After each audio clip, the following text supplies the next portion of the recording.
Olá, companheiras e companheiros da TV 247.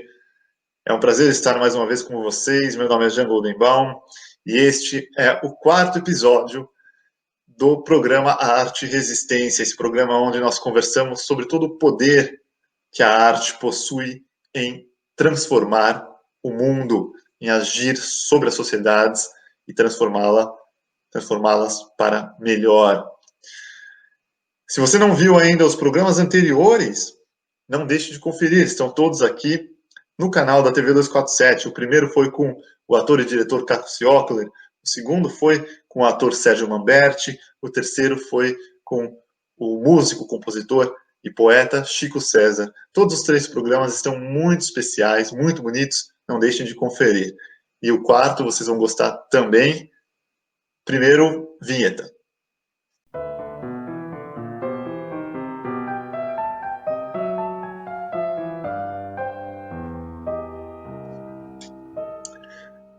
E hoje eu tenho aqui comigo um dos grandes personagens da arte contemporânea brasileira. Nós vamos conversar sobre diversos períodos da trajetória artística do Brasil, sobre política, sobre sociedade e, como sempre, sobre a função da arte e como o artista age sobre a sociedade usando sua arte como ferramenta.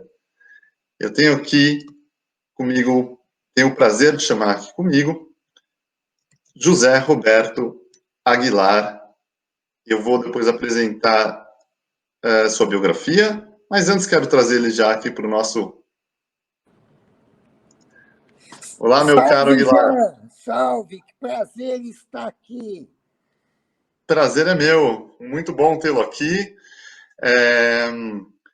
Aguilar, olha, antes de mais nada, eu quero lembrar ao público do Brasil 247 que a nossa conversa nesse ano de 2021 vem muito a calhar, porque é também uma homenagem nossa a você, porque é nesse ano que você, em alguns meses, completa 80 anos de vida, não é mesmo? Exatamente, que coisa, hein? Sobreviventes do Titanic, O Titanic chamado Brasil. chamado Brasil, chamado Covid, chamado barbárie, as três coisas juntas. Exatamente. José Roberto Aguilar é natural de São Paulo, nascido em 1941, pintor, videomaker, performer, escultor, escritor, músico, curador. Apresentou suas obras nas principais galerias do Brasil e do mundo. Em 1956, a gente vai conversar bastante sobre isso, porque me surpreende como ele começou cedo. Ele entra num movimento performático literário Caos, com Jorge Maltner e o falecido José Agripino de Paula. Anos 60, apresenta sua obra na Bienal Internacional de São Paulo e na histórica Opinião 65, no Museu de Arte Moderna do Rio de Janeiro. Nos anos 70, viaja pelo mundo, se instala em Londres, Nova York, depois retorna, apresenta novamente suas obras na Bienal Internacional de São Paulo. Nos anos 80, em 1982, o ano que eu nasci, inclusive, cria o grupo musical Banda Performática. A gente também vai conversar sobre isso, de onde saiu, inclusive, de certa forma, a banda Titãs. Depois ele lança o livro A Divina Comédia Brasileira, e depois entra em uma viagem espiritual, conhece o líder indiano Rajneesh, altera sua assinatura por um tempo, Aguilar Vigyan. Nos anos 90, ele se torna o diretor do espaço cultural da Casa das Rosas, em São Paulo, um dos espaços mais importantes para quem conhece São Paulo. E no século XXI, ele é nomeado representante do Ministério da Cultura na capital paulista. E sempre ativo e sem parar por nenhum momento, em 2021, agora no meio da pandemia, ele tem também um espetáculo chamado Destinos, o Homem Inventa o Homem. É por aí, meu caro? Perfeito, puxa, é uma viagem. Você é um bom comandante dessa viagem. Então vamos começar do começo. Me diz uma coisa, como que um garoto ingressa no movimento dos mais importantes que é o movimento Caos. Como que foi essa história? Porque era todo mundo garoto. Eu, Jorge Maltner e eu éramos colegas da mesma classe do Colégio Dante Alighieri. E ele formulou o Partido do Caos, que era um partido anarco-libertário e feito de criatividades absurdas. O Malthus era um grande gênio, inclusive é um grande gênio, e é uma das pessoas menos citadas. O Brasil tem muito, deve muito a ele, como deve a muitas outras pessoas. E, naquela época, fazer parte do movimento, do caos, era uma coisa altamente natural, porque era performático, era para tudo. Encontrava, reuníamos pessoas que discutiam filosofia, psicologia, junguiano, e Xing. E, de repente, nós conhecemos o professor Mário Schember, que também viu o movimento do caos uma coisa muito fecunda, com aqueles garotos fantásticos. E logo em seguida, em 1961, Jorge Maltner lançou no João Sebastião Bach o Deus da Chuva e da Morte. Ele começou a escrever com 17 anos. Então, é uma coisa, viver nesse ambiente cultural é uma coisa bem normal, inacreditavelmente normal, junto com Dostoiévski, junto com Kafka, junto com toda a cultura brasileira. Era onde estava se formando um grande momento. Glauber Rocha, mais tarde, e mais tarde um pouquinho, um tal de Caetano Veloso, Gilberto Gil. E foi na época, tudo era junto. Não existia, por exemplo, nos anos 60, o pintor, o cineasta, o escritor, era tudo a cultura era geral, não tinha um particular. Cada um podia se exprimir no seu particular, mas era geral. Isso daí, isso daí foi fenomenal. Então era uma coisa muito coesa. E tudo aí começou. Eu comecei escrevendo, mas depois eu escolhi a pintura. E daí foi a minha linguagem, uma linguagem básica, né? Uma tábua de salvação maravilhosa. Daí todo mundo detestava a minha pintura. Eu mostrava, todo mundo só faltava vomitar. Daí eu falei, puxa, eu vou entrar na faculdade. Entrei na faculdade de economia em 63, mas frequentei apenas uma semana, 2 semanas, porque eu entrei na Bienal de São Paulo. Todo aquele pessoal que detestava o júri aceitou em totalidade, me categorizando como grupo Cobra, como um novo expressionismo. E daí é a fome com a vontade de comer. Imediatamente entrei, aluguei um ateliê lá com o pessoal, ah, o Guanais Neto, uma pessoa, muito pessoal tudo esquerdista, todo mundo sem sombra de dúvida. E, e fizemos, a história toda começa daí. Começa uma loucura. E, bem, eu posso te contar mil coisas, mas desde o golpe de 64, em que reuníamos todo mundo no ateliê para fazer um movimento contra, é claro, mas, ao mesmo tempo, os anos 60 ainda não era o ato institucional. A cultura ainda de existência era muito grande. E a cultura em geral corria, solta. Eu fiz exposições em 64, depois Bienal de... As bienais eram muito importantes na época. Sim. E o Agripino, por exemplo, meu irmão estudava filosofia na Maria Antônia, e daí a turma que ia na Maria Antônia ia para o meu ateliê, que era logo no começo da Frei Caneca.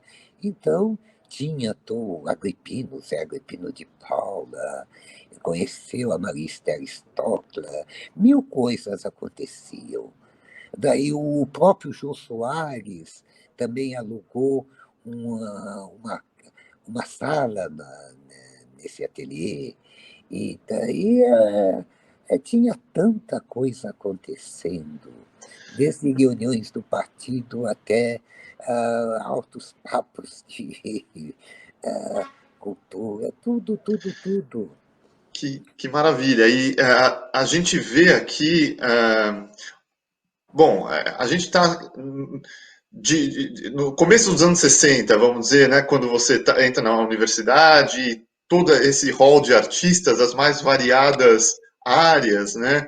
Como você falou, todo mundo esquerdista, e os prelúdios do golpe começam a se articular, né? Eu acredito que a arte moderna de vocês, a arte contestadora, a arte caótica com K, como era o Caos, o grupo Caos com K, era por si só já uma forma de resistência política, não é mesmo? Exato, exato. E até além, tinha um cunho anarquista, que tudo era permitido dentro de uma razoabilidade mínima, né? Sim, sim, sim, A pessoa precisava ser inteligente. Mas, sim. em todo caso, era permissão total. E isso, por exemplo, o Mário Schember, que era um dos maiores críticos de arte também, além de Grande ser quase um pensador, né? prêmio Nobel de física, né? Os primeiros compradores mesmo eram todos físicos quânticos. A gente era da Curiola. E Humberto Eco vinha para o Brasil, e a Casa do Mário era na São Vicente de Paula, tudo fervilhava, e tudo acontecia. O Bandido da Luz Vermelha, o Rogério Sganzella, lá no meu ateliê, isso já em 68. E o próprio Agripino escreveu o Panamérica, e o Maltner já fez mais um Caos com K, o Vigarista Jorge, se mudou para Nova York, milhões de coisas acontecendo. Mas até que em dezembro de 68 foi o AI-5 e daí mudou da água para o vinho. Daí veio Sim. a necessidade da sobrevivência dentro de um mundo restrito, né? De repressão mesmo, Repressão clara repressão. própria, repressão e com direito à morte também, às vezes. Então, houve um êxodo. Eu fui para Londres em 1970.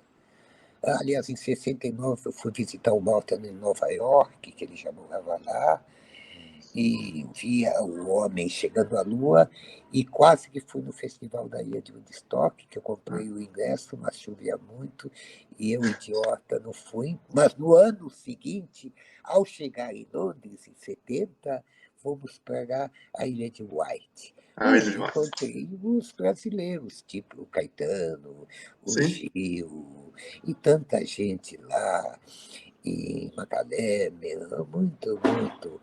O- Então, eu, a gente formou uma curiosa, um grupo muito incrível em Londres. Demais. Deixa eu só voltar um pouquinho. Em 65, quando você se apresenta no Museu de Arte Moderna do Rio de Janeiro, a situação política ainda estava Não, aceitável. estava aceitável Tá. total. Foi uma das coisas mais incríveis. Foi aonde o Hélio Oiticica, com a turma da Mangueira, apresentou os parangolés. E não foram permitidos entrar no museu, mas fizeram tudo lá fora. As coisas vibravam. Antônio Dias, Gershman, Tomoshiki Kozuno, Wesley, Duke Lee, muita gente incrível lá participando, perfeito. A gente era uns benjamins da cultura atuantes. Sim. Isso daí, em retrospecto, a gente foi muito mal acostumado, mas caiu no momento certo. Então, são o artista realmente abraçando a função do artista enquanto transformador social, né? Isso que é uma coisa que a gente vê principalmente ascender em tempos críticos como eram aqueles, e de certa forma a gente vê a mesma coisa agora no obscurantismo atual. Nos anos 70, você vai então em Londres, depois Nova York, você retorna para o Brasil em meados dos anos 70, não é mesmo? Exato. Eu voltei em 75 e lá em Nova York, em 74, a gente comprei a primeira câmera de vídeo e comecei a videoarte, né? A videoarte era uma coisa muito incrível. Fiz até um filme muito interessante que se chamava Where is South America, que era em Nova York, no Rio de Janeiro, dentro da marginalia. Porque nos anos 70, nós éramos marginais mesmo. Sim. Não tinha. A gente só podia. A gente não tinha meio termo. A gente era agressivo, porque senão não teria voz. Então, todo o movimento artístico entrou muito no underground. Entrou no underground e nós fizemos uma parte completamente ótima desse underground. E com mil coisas acontecendo. E daria para falar 2 dias, né? Você precisa escrever um livro em algum momento, hein? É, é, Uma biografia. quando eu tiver 110 anos, eu vou começar, Perfeito. daqui a pouco. Mas Olha é muito só, bacana. Aguilar, depois, quando você volta, você se apresenta na Bienal Internacional de São Paulo, né? Eu queria saber qual foi a sua impressão, anos 70, 75, 76, a coisa estava feia ainda, né? Tava feia, assim, certo. Me apresentei numa Bienal, eu ganhei um prêmio na Bienal de 69, com um grande painel feito com maçarico sobre lâminas de alumínio, 15 metros por 3, que era Doce e Gentil América Latina em Flor 1969. Só dava porrada, toda a situação, o monstro devorando todas as coisas, mas ganhei prêmio. E daí, em 77, eu fui chamado para fazer uma Bienal, porque fui premiado, e daí, em vez de. A minha pintura era muito sobre antropofagia, principalmente baseado no Oswald de Andrade. Eu fiz uma exposição muito bonita na Petit Galerie do Rio, que era a transformação permanente do tabu em totem, que era o manifesto antropófago do Oswald, né? E, e daí, em 77, fui convidado para fazer uma pintura antropofágica. Eu falei, não, não vou fazer pintura, eu vou escrever uma peça, montar um circo e escrevi o circo, o, o circo ambulante cósmico latino-americano. E era uma turma louca de ciganos que se apresentavam no circo, mas o circo foi proibido na Bienal, no Jardins do Ibirapuera, íamos fazer debaixo do MASP, mas também foi proibido. Daí a gente, ah, em vez de circo, a gente foi para o Teatro Escobar e fizemos, que era uma, que era uma revolução quase básica. Ganhamos outro prêmio e, em todo caso, daí começou muito o vídeo. A videoarte no Brasil começou. Esse foi o primeiro espetáculo no Brasil que tinha vídeo. E Legal. também, nos anos 70, eu participei de muitos encontros internacionais de videoarte. Sim, Eu, no Japão, em Buenos Aires, tinha a turma do CAIC, que é o Centro de Arte e Comunicações de Buenos Aires, com o Jorge Glusper, que organizava tudo isso. Participei, inclusive, do festival de vídeo performance no Bobu, onde todo mundo veio, o Nanjun Pai, que afinaflou completamente. E nós sim, apresentamos um negócio tão meio violento que se chamava Ópera do Terceiro Mundo, em dois telões. Um tinha um vídeo que eu fiz de uma cerimônia de arroz lá no terreiro do Mestre Balbino, em Salvador. E o outro era um já colorido, porque eu comprei a primeira câmera colorida no Japão, era um ditador falando: eu sou América Latina, você não é América Latina. Daí vinha um revólver, pum, pum, pum. Depois vinha o negro falando: eu sou Latinoamérica, você não é Latinoamérica. Pum, pum, pum. E depois um, um, um estudante: je suis l'Amérique latine, vous n'êtes pas l'Amérique latine. Pum, pum, pum. Uma mulher: I am Latin American, not a Latino American. Pum. E foi assumindo um e assumindo o outro, só ficava o ditador e, ao mesmo tempo, no meio tinha o televisor cercado de velas de candomblé, e eu acendia uma, todas elas em volta, e uma em cima do televisor grande, e acendia o televisor, e era um, eu tinha filmado um dia antes sobre uma reunião de todos os críticos falando o que era vídeo performance. hum, E quer dizer, cagando retas.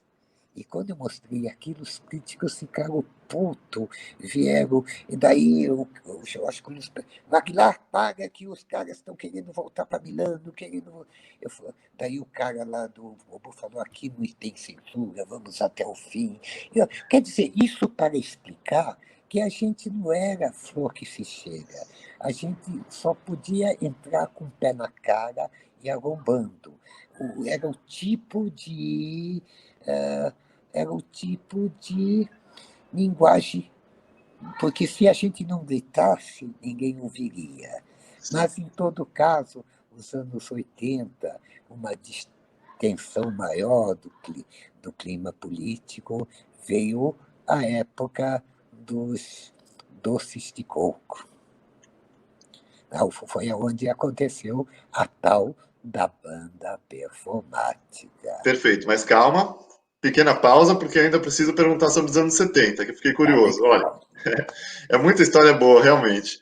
É, eu queria saber o seguinte: nos anos 70, quando. Bom, você falou claramente, o artista tinha esse papel de subversivo mesmo, né?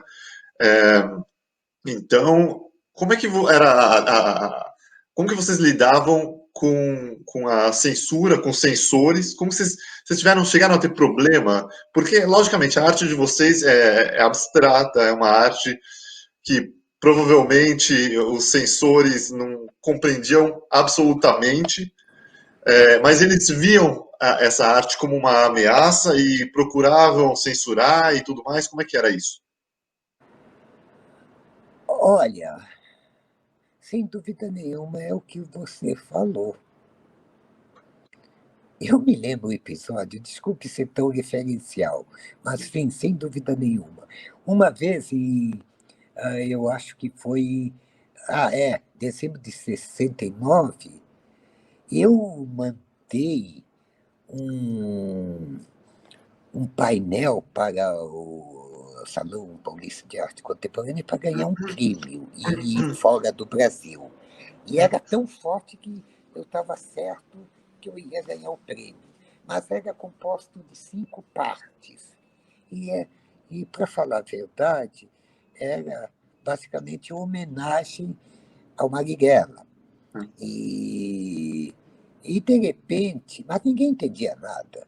O próprio pessoal lá os curadores falou, tira 2 partes, porque nós só é permitido mandar 3 quadros. E você mandou 5. Eu falei, não, esses 5 faz parte de um só. É um Sim. só. Mas eu estava tão louco, a gente era tão radical que falou, olha, se vocês quiserem, vai esses 5 que é um só. Se não, me recusem. Eles me recusaram. Então, eu organizei, escrevi no Jornal da Tarde, atacando o pessoal lá e falando que ia fazer uma manifestação lá embaixo, com o quadro recusado, no dia da inauguração da exposição. Eu só sei que repercutiu que ia ser uma grande manifestação de esquerda. Eu estava com meu quadro de 5 metros por 3 e 3 velas acendidas, quando de repente desceu uns 15 caminhões e com soldados que cercaram o MASP todo por causa da famosa manifestação. A famosa manifestação era eu, um quadro de 15 metros por 3 e 3 velas acesas. Os caras, eu lá, olhando totalmente cercado, e os caras nem me viram, né, nem deram. Quer dizer, a paranoia era imensa. E, basicamente, o que o teatro sofreu e todos os artistas básicos foram para o underground. Isso foi uma grande escola, num determinado sentido. Foi onde começou o mercado de arte, foi onde começou várias coisas, mas nós não éramos. O Hortifica estava em Nova York, o Antônio Dias estava em Milano, todo o Jorge Malta estava em Nova York também, mas daí eles voltaram, a turma que o Caetano, Gil, eles voltaram em 72. Eu também voltei no fim de 72. Então, mas, apesar de eu morar mais no Rio de Janeiro, que eram coisas mais fortes de arte acontecendo, a gente começou a ir para Londres, ir para Nova York, tudo, ir voltando, ir voltando. Nesse momento, nesse momento criou uma coisa paralela, uma espécie de novos costumes dentro de uma turma específica, né? Ok. Quer dizer, o Caetano, Gil, Macalé, Jorge Malta, né? Criou-se toda a cultura musical, basicamente, era uma cultura de resistência. Sim. E, na realidade, a ditadura não tinha uma perseguição básica, porque eles não tinham esse poder também. Tinham o poder de te sumir, se você fosse algum nível guerrilheiro, mas a própria permissão de Gil e Caetano voltarem e de tudo isso se criou uma marginália. sim. que a música popular, até foi quando Luiz Melodia, muita gente surgiu nesse clima, né? Sem falar em Chico Buarque de Holanda, no êxodo, houve um êxodo grande e houve o, depois da lei da anistia, houve o retorno, mas isso já era começo de 80. Sim, quando entra o Figueiredo, as coisas para os artistas dão uma suavizada, né? Exato, sem E dúvida. aí aí em 82, você cria o grupo musical barra cênico performático, que é a banda performática, né? Conta um pouquinho como surgiu a ideia e qual que é a gênese desse projeto eterno. Olha, eu tinha um ateliê, a Casa Azul, na Eugênia de Lima, e, de repente, eh, eu me separei de uma namorada, e muito amiga até hoje, e ela falou: você não fica sozinho, por que você não convida o irmão de uma amiga minha que está na USP, tá, fazendo letras e tudo? Eu falei: ah, que coisa boa, convidei. Era o Arnaldo Antunes e a Go, e a, a turma daquele célebre colégio na etapa é a turma mais incrível de 19, 20 anos, e que eu, a, da equipe, da equipe, né? Do Equipe. colégio equipe. Então, e eu fazia vídeos. Então, a gente fez vários vídeos juntos. Isso foi em 1980, né? Até que ah, até que nós começamos a fazer. Do vídeo a gente caiu na performance. Em novembro, nós fizemos uma performance maravilhosa lá na Pinacoteca, que se chamava Concerto para Piano de Box, não, Concerto para Piano de Cauda, luvas de boxe, cítara, violino, 4 letras de 2 metros de altura, formando a palavra arte, e 2 extintores de incêndio e instrumentos vários. Eu entrava com a minha banda e começava a esmorar o piano de caudas em todos os sentidos, até nas teclas. E daí, depois de algum minuto, o, um solo de cítara fantástico, feito pelo Marcicano, o grande Marcicano, e depois eu tocando piano com luva de boxe, e o Marcicano na cítara, e a Gô tocando o violino, que ela não sabia tocar violino, e de repente o Arnaldo e a Vânia Passos começaram a tocar extintor de incêndio. Tocar extintor de incêndio era aquela fumaça que saía, tudo. E eu tirava uma espada de samurai e quebrava as letras de isopor da palavra arte, e todo mundo com instrumento, tapitos, gritando, e e o, o público correndo para fora, porque o pó químico estava invadindo tudo. Foi uma anarquia tão maravilhosa. Foi um concerto de música clássica.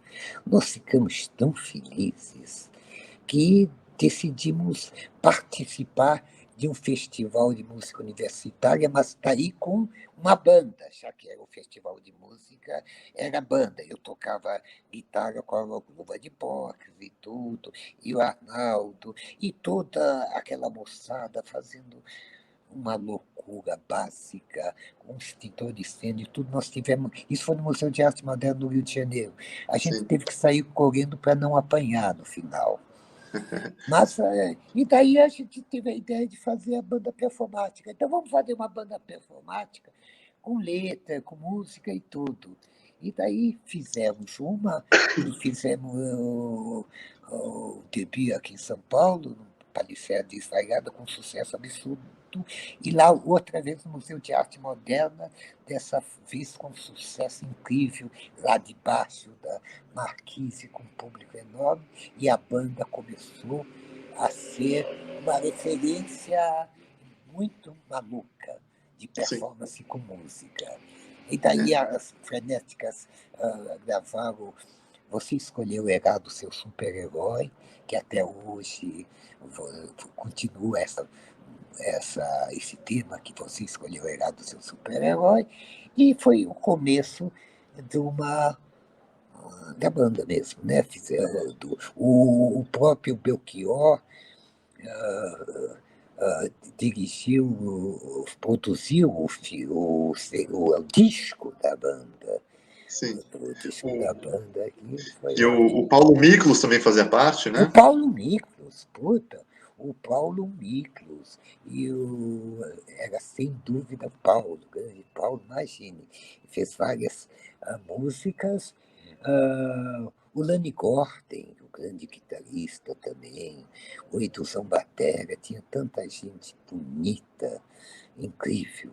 É. Então, Legal que tudo isso que você conta, esse concerto do piano com instrumentos, não instrumentos e tudo mais, vai paralelamente também com outros movimentos que existiam no Brasil, já como o Festival Música Nova, com Gilberto Mendes, tudo isso que ocorria também, né? Então São Paulo e Rio eram caldeirões de produção de arte moderna e subversiva no melhor sentido da palavra e de resistência política, né?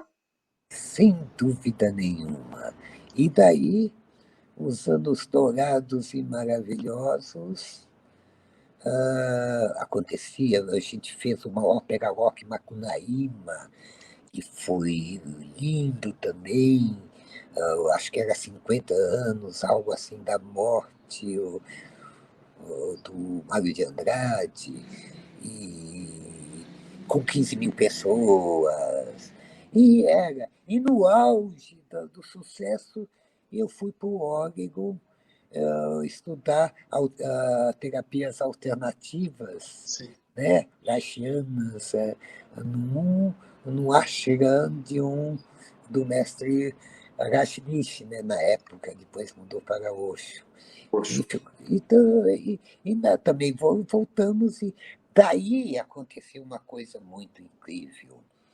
Veja só, aconteceu a epidemia da AIDS. Sim. Eu acho que, na teoria da conspiração, o, a onda libertária que correu o mundo, desde os piqueniques até os hippies e até o rock and roll, e de amor livre, e de comunas, e que independia muito do consumo, talvez, de drogas alucinógenas, Timothy Leary e todas as LSD, todas as coisas, e estava indo para um nível tão libertário que tem a teoria da conspiração que falou que precisava dar um jeito nisso, inventar uma tal de epidemia de AIDS, em que essa liberdade total ficou, reduziu, né? E os anos 90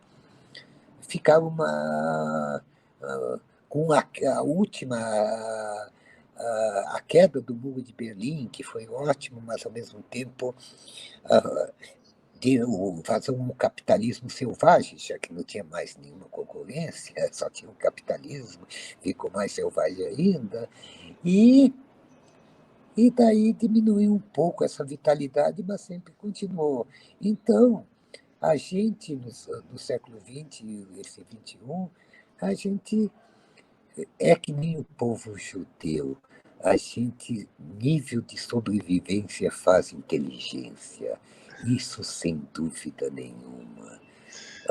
Não dá, aquele, né, vivendo bem bom não existe. Você está sempre alerta. É através da dor que vem o desenvolvimento espiritual e intelectual, né? Total. Isso é essencial para o artista. Você não ficou mais inteligente no ano passado, já? Sim. Sem Sem dúvida. dúvida, tanta coisa aconteceu, é fenomenal as coisas que aconteceram na vida das É, pessoas que se abriram justamente para a evolução e para o desenvolvimento, em contraponto ao obscurantismo que tomou o mundo, né? exato. Isso junto com o medo. o sim, medo que a Gestapo podia, SS podia bater na sua porta, na forma de Covid, na forma de qualquer coisa que seja, é, na forma do governo brasileiro, sei lá eu que gato. é, A gente tem que ficar inteligente.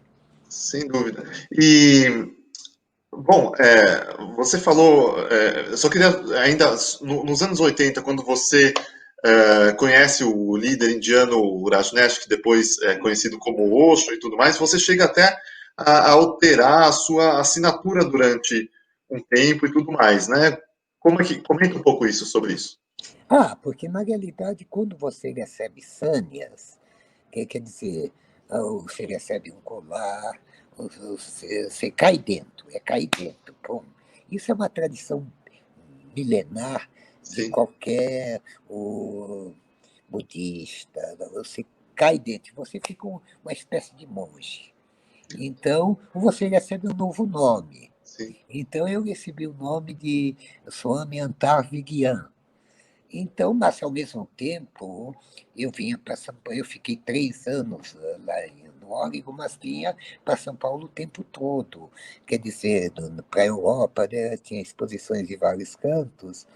Então, num determinado momento, eu pus Aguilar Viguian. sim. Mas o Aguilar Viguian, se eu fosse mesmo cair, devia só ah, assinar Viguian, mas eu Só ainda que tinha um pé aqui, um pé no outro, que não sei se. Então, faz parte da a amálgama, gente né? é falho, a gente nunca é perfeito. Ninguém é perfeito, né, gente? Não, mas tudo isso eu acho que faz parte da construção da identidade, né? Exato, poxa gente. Aguilar, e nos anos 90 você se torna o diretor do Espaço Cultural da Casa das Rosas, um dos lugares mais bonitos e produtivos, né, de São Paulo. Como é que foi? Poxa, isso daí foi uma dádiva. O Marcelo Nietzsche, que trabalhava na Secretaria de Cultura, junto com. Era uma turma muito incrível. Era o lado do PSDB do Covas ainda, mais avançado, sabe? Claro, O- Então, o Marcelo Nietzsche me disse, olha, você quer o MIS ou quer a Casa das Rosas? Eu falei, a Casa das Rosas é mais perto. E não, e nós ressurgimos. Aquilo foi maravilhoso. A primeira, sabe qual foi a primeira exposição que a gente fez? O Mundo de Mário Schenberg.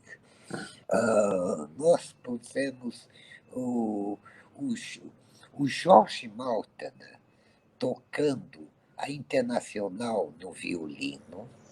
A banda militar de São Paulo tocava o hino nacional, abria os portões e o Ivaldo Granato, aquele gênio que está lá em cima, vinha de lá de cima mesmo no helicóptero, que era o Mário Chemba.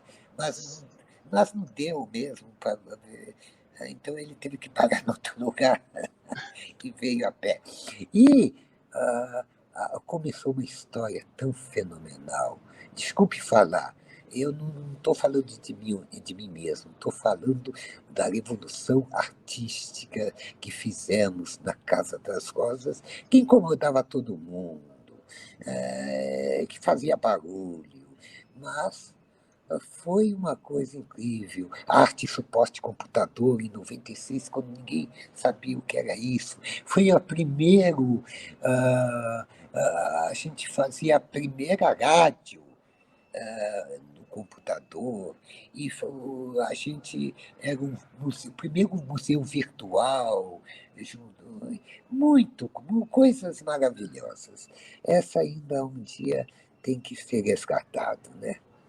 Sem dúvida. Daí acabou em 90, daí aquela onda muito bacana do primeiro PSDB com Alckmin ah, ficou mais conservador, digamos assim. sim, sim.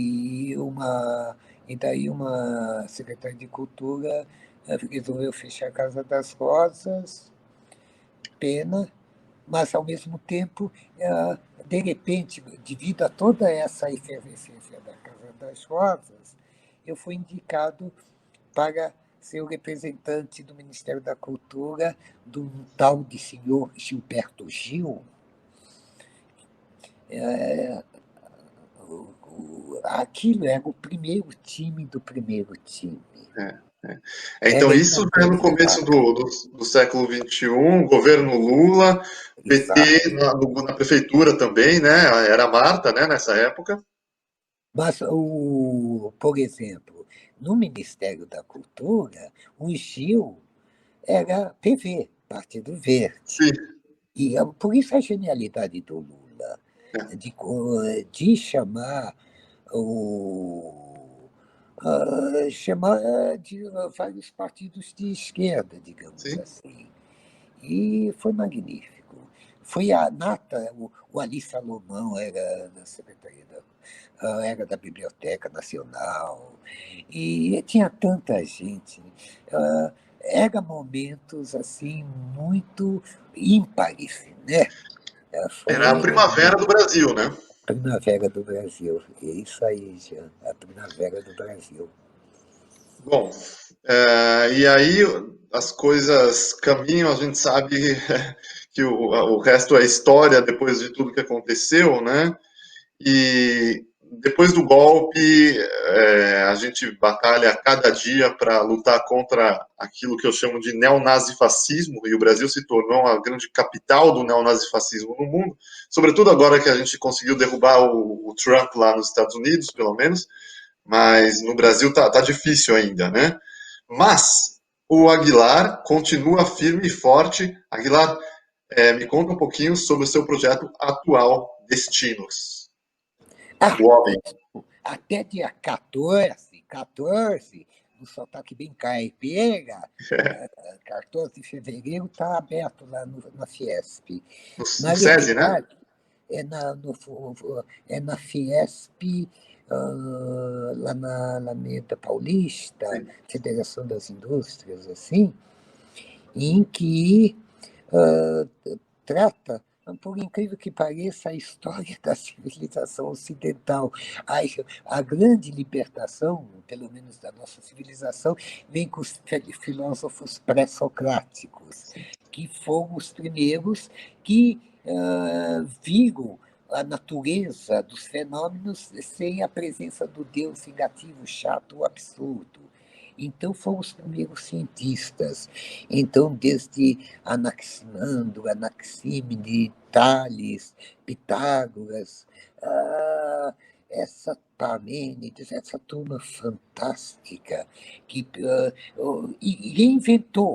inventou a ciência e através da invenção do humano, isto é, sem intervenção divina, se inventou todas as outras coisas. A dança, a nova dança, a, a literatura, nova literatura, tudo. Deus, o homem era permitido ser ele mesmo. E o homem inventou até a espiritualidade, inventou um Cristo sem a igreja, o misticismo, daí inventou as cidades, sim, daí inventou as, a Revolução Francesa, a Declaração dos Direitos Humanos, a Revolução Comunista, a Revolução Industrial, que deu asas, e vai contando mil histórias. 1907, a criação do homem moderno, Picasso pinta Demoiselle d'Avignon e Einstein cria a teoria da relatividade restrita, tirando o homem como julgando no trono não, as coisas se agem conforme o olhar do observador. sim. O observador e o fenômeno estavam tudo junto. E daí conta a história, inclusive tem 34 destinos que você olha assim e vê qual é o seu destino. Eu, Jean, pela primeira vez, com quase 80 anos, realizando uma porrada de exposição, eu vi 3 pessoas chorar de emoção. ao falar da exposição comigo. Não sei por quê, porque, na realidade, aquilo tocou de alguma forma que uniu a história loucura, loucura É. mesmo. Tem a Eu, ver com as conjunturas mesmo, né? Eu estava vendo aqui o que você falou sobre a exposição e tudo mais. Vou até ler um trechinho para o público para o nosso público, porque vale a pena. Você fala que as telas que representam os filósofos gregos, artistas visionários, a invenção da dança, do divino, da máquina, os direitos dos cidadãos na Revolução Francesa, a igualdade de classes no socialismo, as máquinas da Revolução Industrial, a desigualdade das classes sociais e das etnias, a mulher que inventa a mulher, o algoritmo e até o homem colorido, o ideal humanista. Então, tudo isso converge para os dramas que a gente vive hoje, né? Eu acho que isso que encosta tanto no psicológico e no emocional do receptor, né? puxa, obrigado, puxa, obrigado. A gente Obrigado você.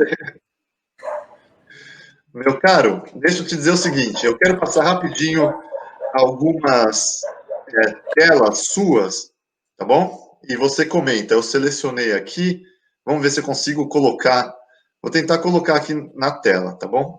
Tá ótimo. Vamos ver se você consegue ver, peraí.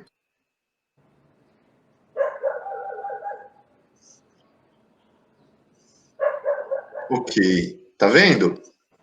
Ainda não. Ah, olha só! Um quadro de 65. Que beleza! É o Grito, se chama. Não, esse se chama Os Amantes da Paz, não é? Bem, pode ser sim. Pode ser sim, é uma trilogia que era Sim, chamada O Amante da Paz. É uma pessoa gritando. sim, Acho que esse título era mais aquele negócio de 65 da repressão, a pessoa gritando, ah! Era sim, um amante da paz, mas também estava gritando. A boca, sai o grito da boca dele, né? sim, Quer dizer, pode ser qualquer coisa para falar, Jean. O importante é que tenha um impacto visual, né? claro. É isso E, daí. além do mais, é, cada pessoa que recebe, né, que vê, vai assimilar de uma maneira, né? Isso que é a É beleza da isso. arte. Ô, Eu você escolhi, olha, consegue? eu escolhi dois por década. Então a gente está nos anos 60 aqui, a gente continua nos anos 60. Isso aqui é a Oba! série do futebol. É uma trilogia. Esse quadro tem mais dois, que está no Sim, Museu de Arte Contemporânea. Foi a, a Copa do Mundo de 66, em que, na realidade, essa figura em branco e preto é a ditadura, é o general. Tem três figuras lá que estão se derretendo, chorando, e vendo a bandeira esse jogo de futebol. Esse era o terceiro quadro. Tinha um mais icônico, que era todo o time se desmanchando, e o outro que era o Pelé, uma espécie de jogador, o Pelé, entregando a bola para esse personagem preto aqui. sim. Então, era, era. Esses são icônicos, contra a ditadura, é claro, né? Claro, perfeito, marca uma época, demais. Aqui a gente entra nos anos 70. A Ele, conversa, a gente vê uma estética um pouco mais, até mesmo caótica, de certa forma, aqui, né? aí, sem dúvida, você consegue ler alguma coisa que está lá em cima do quadro, que aqui está pequeno. O título é A Conversa. Então são duas pessoas conversando, é louco. Isso vem da fase antropofágica, que Sim, do Osso, tudo aquilo. Então, essa foi em Nova York que eu pintei esse quadro, 74. Então tinha confluência de culturas, mas foi antes da fase antropofágica. Assim. Sim. Agora aqui a gente tem uma estética completamente diferente, né? Trabalho de formas e de luzes. Esse é sem título. Esse daí é a fotografia do Fernando Milan, que foi um marchand fenomenal, que tinha uma galeria, um humanista enorme, e que tinha um quadro de Cavalcante de baixo. Então, esse eu fiz uma homenagem para ele numa exposição que eu fiz lá na sua galeria, em 70 e alguma coisa, 7, qualquer coisa assim, não é? É a Revolver. Aí já eu estou pintando com a Revolver, voltei a pintar com Revolver, sim. Tá, muito legal. Anos 80. Aí já De novo, volta. futebol, né? Aqui É, a imagem, a identidade dos jogadores é rabiscada praticamente, né? mas você vê que esse já tem mais alegria, né? Sim. Já, já é um momento de alegria, de expansão, não é? É. Bonito, não tem aquela tragicidade. Esse quadro é igual àquele parceiro que é o do primeiro que você, no segundo que você falou, do Pelé, Sim. mas esse tem alegria, eu Seleção de me 82, provavelmente, aqui, né? Exato, exato. Aí já era. Com figuras como o Sócrates, né? Que precisaríamos dele vivo agora, né, Aguilar? Exato. Aquele tricampeonato, apesar de ser. É que o primeiro técnico era aquele cara maluco, aquele gênio do futebol, né? Esqueci o nome agora. O Saldanha, né? Saldanha. João Saldanha. E depois foi substituído. E, consolidou muito a ditadura ganhando, mas foi tão bonito. É inacreditável o futebol maravilhoso. Mas é o que se pode fazer. A gente vai vivendo. Olha só! O Aí, aí, Universo, anos aí, 90 aqui. Jean, Não, aí anos a 80 gente ainda, deixa eu ver. 84, perdão. 80, 80. Aí eu já estava fumando charuto cubano e tomando conhaque Napoleão. Porque Ó, esse quadro aqui está assinado como Aguilar Viguian. Viguian. Eu voltei de 84, fiz uma exposição na Galeria São Paulo. Então, em 80, com 40 anos de idade, eu comecei a ganhar dinheiro. Quer dizer, ser uma pessoa que os quadros faliam. Né? Então, eram momentos de florescimento econômico até, né? De Que bom, né? reconhecimento e de tutu. Então, por isso que eu viajava tanto também, Sim. vendia. Então, olha que beleza, olha que leveza, olha que a expansão, não é? Eu A adoro esse pessoa, quadro, porque ele tem duas, ele tem também dois níveis, né? Tem o fundo atrás e tem claramente todo um trabalho de formas que praticamente se sobrepõe sobre a base de cores do fundo, né? e tudo feito com um branco, né? E ao mesmo tempo a coisa está tá fluindo no ar esse branco dessa face, né? Sim, É que sim. bom, quer dizer, Próximo, anos 90, o Jovem Eterno. olha, olha, isso daí, 92, também numa exposição da Galeria São Paulo, esse daí é o Mahabharata.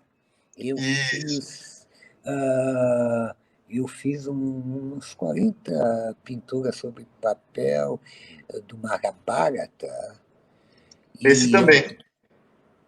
esse também, esse também. Esse também. E também tinha vidros. Eu fiz um alfabeto de vidros imenso, bonito. Foi uma bonita exposição. Mas o centro era o Mahabharata. Sim. Esse daqui é o Yudhishthira perde nos dados seu irmão Arjuna. É uma das histórias, né? Uma das histórias familiares do Mahabharata, né? exato. Puxa, tem um filme fantástico sobre uma mará barata. Não me lembro aquele cara de teatro maravilhoso que fez. Esqueci o nome. Vamos lá. Dois, Ah, 2000. anos 2000 aqui. É, É, Circo de é, Calder, em homenagem ao americano Calder, né? exato. Porque, na realidade, são figuras de circo, né? De ter o malabarista, o, o mágico e tudo. E como ah, o Calder era famoso pelos seus, como é que se chama mesmo? Móveis. É. Os móveis, as figuras são quase como móveis aí. Sim. Então eu gosto, esse quadro é muito bonito, o Cerco de Calder. O Circo de Calder é praticamente uma maquete, né, para o público que não Isso, conhece. você falou bem, Jean, É, acho que no Museu de Arte Americana, American Museum, lá em Nova York, tem uma maquete isso, do próprio Calder, né? exato. É. Sensível, puxa. E a sua leitura em duas dimensões é realmente muito interessante. Eu gosto muito. Fantástico, Jake. Depois, ainda ano de 2002, eu gosto daqui, Balalaika de Mayakovsky. E É, você escreve Balalaika. Balalá, que tem tanta. As palavras. É quase musical, né? Sem dúvida. O Doutor Givago, ela tocando balalaica. É uma homenagem russa e realmente misturando também diversas artes pela diversidade do próprio Mayakovsky, né, e pela sua arte que no centro coloca a palavra. Eu achei muito boa a concepção do quadro. É muito bom ter te conhecido também, Jean. Puxa Com vida. prazer, igualmente. E aí chega. Então eu queria terminar aqui esses quadros com a teoria dos campos, a sua Unificado. homenagem aos irmãos Campos, Haroldo, falecido, e Augusto, né? Você sabe por quê? Eu vou te explicar.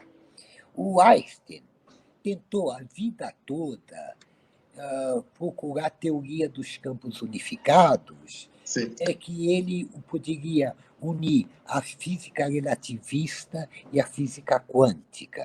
perfeito. Mas ele não conseguiu, não conseguiu. E a gente conseguiu. A gente conseguiu porque descobrimos que a teoria dos campos unificados é o Haroldo e o Augusto juntos. Olha, perfeito. Que homenagem, hein? E você pintou um deles com fundo branco, com fundo um fundo claro e um fundo escuro, que de certa forma se complementam também, né? São tudo. São duas pessoas absolutamente diversas e Sim, magníficas, cada sim. um jogando numa posição. O Haroldo era maravilhoso, incrível. E Augusto, pergunta para o Caetano Veloso, né? Aguilar, o papo tá ótimo. A gente ainda tem, antes de concluir, um último quadro do nosso programa, que é cada um de nós lê um poema, né? Ah, é verdade. Não é mesmo? E você, eu estou fazendo assim, eu estou escolhendo sempre poetisas para dar espaço para as mulheres. Então, hoje eu vou ler um poema da Cora Carolina. Cora Que Carolina. beleza. E você, pelo que eu sei, vai ler um poema seu, é isso? Tanta coisa, um Pô, poema que meu beleza. vai ser aqui nesse livro que tem poesia. Não dá para mostrar. Mas vou ler o poema meu. Coisa boa, ótimo. Então vamos lá. Então primeiro a Cora Coralina, e o poema que eu vou ler dela se chama Mascarados. É um dos meus poemas preferidos dela. Cora Coralina também, que era uma poetisa consciente sobre a sociedade em que vivia, lutava pelos direitos dos sem terra, de certa forma, já e dos índios e tudo mais, né? Bom, aqui esse poema, ela fala, vocês vão ver, o poema diz por si só, não vou falar mais nada, vou só recitar. Vamos lá. Mascarados. Saiu o semeador a semear. Semeou o dia todo, e à noite o apanhou ainda com as mãos cheias de sementes. Ele semeava tranquilo, sem pensar na colheita, porque muito tinha colhido do que outros semearam. Jovem, seja você esse semeador. Semeia com otimismo, semeia com idealismo as sementes vivas da paz e da justiça. Ah, que lindo, puxa vida, que lindo, Jean. Que lindo e que atual, né? Mas é total, tocante. Agora você vai, me deixou em maus lençóis que eu vou ler uma poesia cafajeste. Ótimo. As coisas se completam, é o sincretismo. Então, ah, bem, o que se pode fazer? A gente tem que aceitar, né? O sincretismo. Com pompa e circunstância, ela acena, sopa primordial, síntese da vida, farol das espécies, matrix fosforescente, eterno retorno, deusa única, 3 milhões de alvíceras a ti, ó vulva luminescente, ó vulva luminescente, ó vulva luminescente. É uma exposição em que eu pintei quadros e depois eu fiz os poemas dos quadros.